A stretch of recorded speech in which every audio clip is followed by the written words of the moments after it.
La page suivante est notre planificateur de nutrition. Ici, nous pouvons ajouter toutes nos recettes préférées et planifier les repas de la semaine.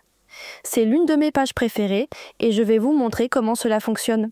D'abord, vous pouvez ajouter un objectif juste ici, par exemple riche en protéines, pauvre en glucides, tout ce sur quoi vous voulez vous concentrer cette semaine.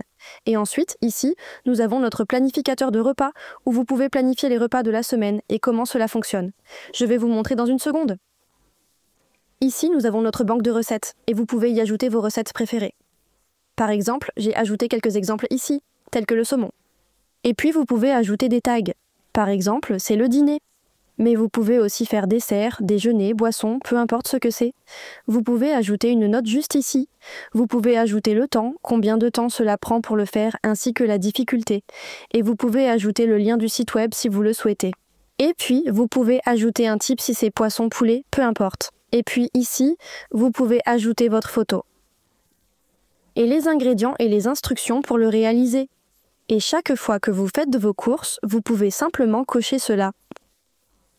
Et c'est essentiellement ainsi que fonctionne la banque de recettes.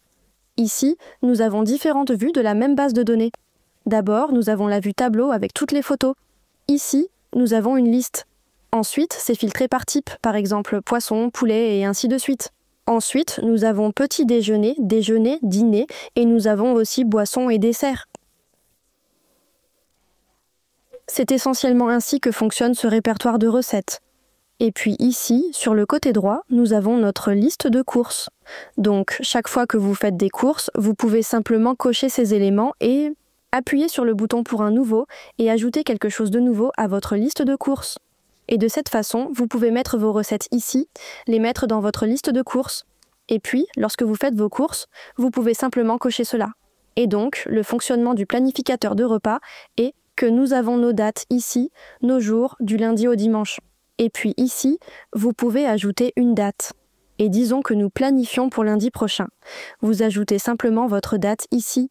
Et puis pour le petit déjeuner, parce que ces bases de données sont liées, cela vous montrera toutes les recettes que vous avez dans votre banque de recettes. Et donc pour le petit déjeuner, nous allons faire crêpes. On prendra un wrap pour le déjeuner.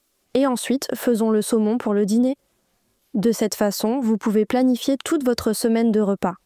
Et puis, si vous voulez garder cela, vous pouvez glisser-déposer cette base de données entière dans l'archive au cas où vous voudriez revenir en arrière et reproduire cette semaine de repas en entier. Vous pouvez faire cela ou vous pouvez aussi simplement le supprimer si vous le souhaitez.